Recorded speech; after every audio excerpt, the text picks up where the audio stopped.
Kali ni, kita akan kupas satu rancangan yang sangat besar iaitu macam mana Malaysia nak ubah sistem pendidikan negara untuk masuk ke era digital.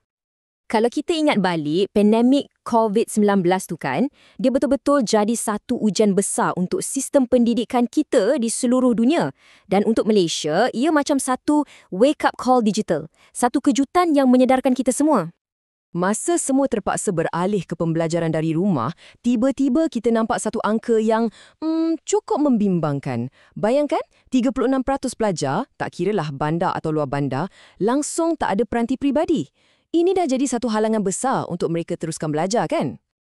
Dan ini bukan kita syok sendiri cakap tau. Kajian antarabangsa macam PISA 2018 pun, ini satu penilaian besar untuk sistem pendidikan global. Kajian ni pun tunjukkan benda yang sama. Sekolah-sekolah kita rupa-rupanya masih di bawah purata OECD dari segi benda-benda penting macam cukup tak peranti yang ada internet, laju ke tak internet tu, jelas kita ada jurang kat situ. Jadi, poin utamanya kat sini, ini bukan cerita pasal nak hadap pandemik semata-mata. Isu ni lebih besar, ia tentang masa depan bakat-bakat negara kita. Semua cabaran ni tunjukkan yang kita memang perlukan satu dasar yang betul-betul mantap dan menyeluruh. Okey, jom kita tengok apa penyelesaiannya. Maka, sebagai tindak balas, Kementerian Pendidikan pun lancarkan Dasar Pendidikan Digital atau kita panggil DPD. Ia satu rangka tindakan nasional yang lengkap, dilancarkan pada 28 November 2023. Visi paling besar dasar ni untuk lahirkan apa yang dipanggil murid fasih digital.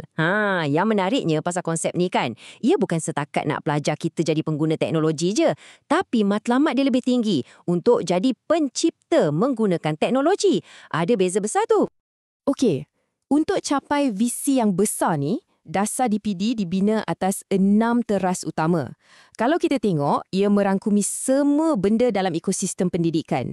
Mula dari pelajar, sampailah ke cikgu, infrastruktur digital dan juga rakan-rakan strategi yang akan bantu jayakan semua ni. Tapi kan, polisi atas kertas ni satu hal. Persoalannya, macam mana rancangan hebat ni betul-betul nak sampai ke tangan pelajar? Jom kita tengok macam mana ia diterjemahkan kepada tindakan yang sebenar. Inilah dia di mana Inisiatif Pusat Kecemerlangan atau COE masuk memainkan peranan. Fikirkannya macam satu jambatan. Ia menghubungkan dasar yang nampak abstrak tu kepada sesuatu yang nyata, iaitu hak pembelajaran yang pelajar betul-betul boleh pergi dan guna. Dan kita bukan cakap pasal 1-2 tempat je. Skala dia besar. Rancangan ni akan naik taraf ke semua 367 pusat kegiatan guru atau PKG yang ada di seluruh negara untuk jadi pusat-pusat COA yang canggih ni. Mestilah, nak buat transformasi macam ni perlukan pelaburan yang besar kan? Jadi, projek ni disokong dengan dana sebanyak RM44.6 juta. Duit ni memang khas untuk lengkapkan pusat-pusat ni dengan segala alatan canggih yang diperlukan untuk pendidikan zaman sekarang. Jadi, apa agaknya yang ada kat dalam Hub Pencipta Digital dan studio-studio baru ni? Apa yang pelajar dan guru boleh jangkakan bila mereka masuk ke dalam? Ini dia. Kita bercakap pasal macam-macam benda canggih. Ada drone, ada set reality maya atau VR, ada pencetak 3D, kit robotik, macam-macam lagi. Ini bukan setakat beli barang baru tau. Ini sebenarnya satu anjakan besar dalam cara belajar. Daripada sekadar hafal buku teks, kepada hands-on, selesaikan masalah secara kreatif dan praktikal. Okey, jadi selepas semua dasar, semua duit dilaburkan, semua alatan canggih ni, apa sebenarnya matlamat akhir dia? Senang je.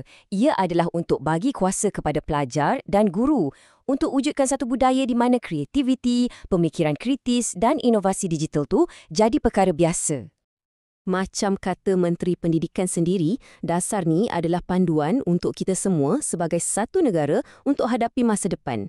Matlamatnya jelas, nak bagi kemahiran yang relevan untuk kerja-kerja masa depan dan untuk cabaran-cabaran yang kita sendiri pun mungkin belum tahu lagi. Jadi, pada penghujungnya, inisiatif ni bukan sekadar cerita pasal naik taraf barang.